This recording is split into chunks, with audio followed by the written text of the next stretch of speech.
여기 전부 다 알 거야. 묘 하나 잘못 건들면 어떻게 되는지.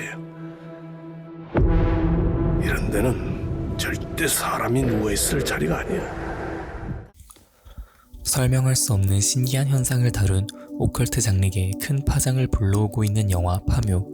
영화 파묘는 6개의 챕터로 나뉘어져 있는데요. 원래는 이런 챕터가 나뉘어져 있지 않았지만 관객이 더 쉽게 따라올 수 있도록 하기 위해 감독이 추가했다고 합니다. 파묘의 챕터는 이렇게 6가지로 나뉘어져 있는데요. 오늘은 이 챕터가 무엇을 말하는지 알아보도록 하겠습니다. 그럼 영상 시작합니다. 챕터 1. 음양오행. 음양오행은 음양설과 오행설을 묶어서 함께 부르는 것인데요. 이는 우주나 인간의 모든 현상이 음과 양의 쌍으로 나타난다는 것을 말합니다. 음과 양의 확장과 수축으로 현상을 설명하여 오행은 목, 화, 토, 금, 수 이 5가지가 음양의 원리에 따라 움직이며 우주의 만물을 설명합니다. 음과 양은 균형을 이루며 질서를 만들고 오행의 5 요소들은 서로와 상생의 관계에 있거나 상극의 관계에 있어 서로에게 큰 영향을 끼친다고 합니다. 목, 화, 토, 금, 수 순서로 상생의 관계는 그 요소를 생성하는 역할을 합니다. 나무는 자신을 태워 불을 살려내고 불에 타고난 재가 흙의 기운을 북돋으며 흙에서 금을 만들고 물이 고이기 위해선 쇠나 바위가 있어야 하며 물이 있어야 나무가 살게 됩니다. 반대로 상극의 관계에서는 나무가 흙을, 물이 불을, 흙은 물을, 철은 나무를, 불은 철을 제압합니다. 여기서 영화의 마지막에 상덕이 물에 젖은 나무로 불타는 철을 이기는 것은 철은 나무를 이기지만 불은 철을 제압하고 그 불은 물이 제압을 하기 때문에 이 순서대로 오행의 원리에 따라 관계가 만들어진 것이 아닐까 싶었습니다. 챕터 2. 이름 없는 묘. 이름 없는 묘. 이것을 들었을 때 어떤 느낌을 받으셨나요? 한국은 묘를 단순히 사람을 묻는 곳, 그 이상의 의미를 가지고 있습니다. 묘는 고인의 삶과 유산, 그리고 후손들에게 전해지는 기억의 장소입니다. 그러면 이름 없는 묘는 어떤 것을 말할까요? 누군가의 기억에서 소외되거나 역사 속에서 잊혀진 삶, 망각 속에 묻힌 삶이라고 볼 수 있습니다. 이름 없는 묘는 고인에 대한 큰 불명예로 여겨질 뿐 아니라 그 영혼이 이승과 저승에서 평안을 찾지 못하게 된다고 여겨져 왔습니다. 영화에서 이름 없는 묘를 보자마자 불길한 느낌을 받고 분위기가 스산해진 것은 단순한 우연이 아닐 겁니다. 영화에서도 이름 없는 묘를 발견하고 그 가족의 깊은 이야기를 파헤쳐가며 새로운 문제들에 직면하게 되는 이야기로 풀어가니까요. 아직 영화를 안 보신 분들이라면 한번 보시는 것을 추천드립니다. 챕터 3. 혼령. 혼령은 죽음 이후에도 이승에 남아있는 영혼을 말합니다. 실제로 눈으로 확인할 수 없는, 눈에 보이지 않는 이 존재는 이승을 떠돌아다니며 이야기를 가지고 있습니다. 우리가 알고 있는 성불은 한 맺힌 영혼의 이야기를 들어주어 이승을 더 이상 떠돌지 않게 해주는 것이었죠.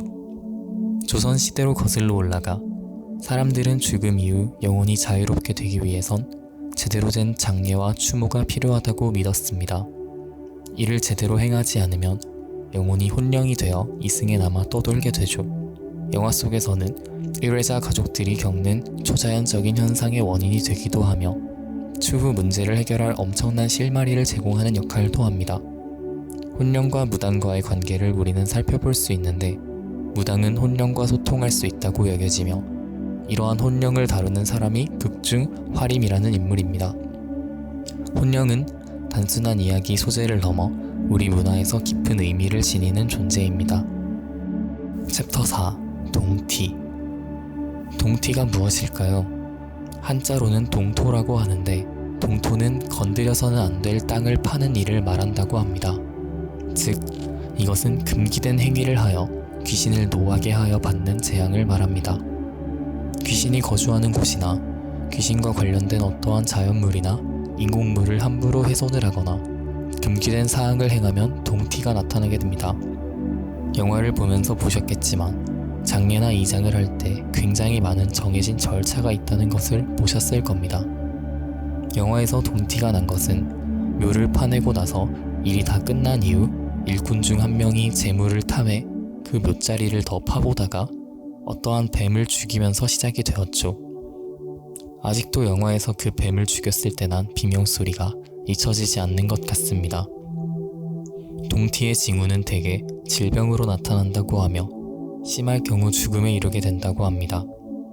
여기서의 교훈은 정해진 절차가 있는 것이 그냥 있는 것이 아니라는 것을 알고 또 욕심에 눈이 멀어 돌이킬 수 없는 실수를 시작도 하지 않는 것이 유일한 방법이라는 것을 아는 것이 아닐까 생각하게 되었습니다.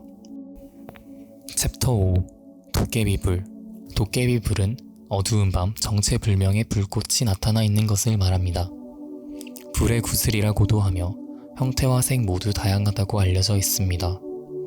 옛 이야기에 사람이 죽고 나면 그 집에서 도깨비불이 나온다는 말도 있고 도깨비불이 가는 방향에 무언가 있다 이런 이야기들도 한 번쯤 들어보셨을 겁니다. 과학적으로 이러한 도깨비불 현상은 시체의 뼈에서 나온 인이 그 원인이라는 말도 있으며 혹은 동물 사체나 주변 환경에서 나온 메탄가스가 산소와 반응하여 자연적으로 생긴 것이라는 주장이 있습니다. 영화에서 도깨비불은 초자연적인 현상으로 보이며 영화 속 인물들은 그 도깨비불에서 본인의 의식 속 두려움을 마주하게 됩니다. 후에 영화에서 나는 두려움이다 라고 말한 내용을 보면 도깨비불에서 그 부분을 확인할 수 있었던 게 아닐까 생각이 들었습니다. 한국의 도깨비불은 종종 사람들을 혼란에 빠뜨리고 장난을 치는 것으로 여겨졌다고 하니 그렇게 보면 한국 도깨비들은 확실히 착한 편이 아닌가 싶습니다. 챕터 6 쇠말뚝. 쇠말뚝은 근현대를 기반으로 한 전설의 하나입니다. 풍수지리에 기반을 두고 있으며 이러한 이야기는 조선시대나 일제시대로 거슬러 올라가죠. 영화에서도 여우가 범의 허리를 끊었다 라는 부분에서 한반도가 범의 모습을 하고 있기에 한반도의 척추에 쇠말뚝을 박음으로써 조선인들의 정기를 말살하고자 했던 의도가 보였습니다. 하지만 실제로 조사한 내용에 따르면 실제일 가능성은 거의 없다고 알려져 있습니다. 영화 내에서도 99%는 거짓이라는 말이 나오는 게 이 때문이죠. 유력한 가설은 일제강점기 시절 토지조사 사업에서 사용된 것이 아니냐는 것이었죠. 공식적으로 밝혀진 것은 없으며 그렇기 때문에 전설로 불리고 있습니다. 풍수지리를 중요시 여겼던 과거의 사람들이 아마도 이런 전설을 만들어낸 것 같습니다. 그렇지만 영화에서는 99%는 거짓이지만 남은 1%가 엄청난 의미를 가지고 있었습니다.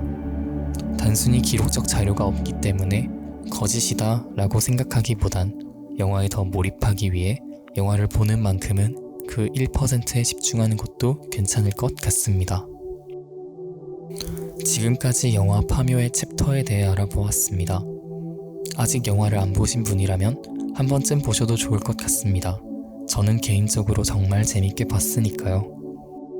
영화도 감독의 주관이 들어갈 수밖에 없고 사람마다 가치관과 주관이 다르기 때문에 다양한 해석과 반응이 나오는 건 어쩔 수 없는 것 같습니다.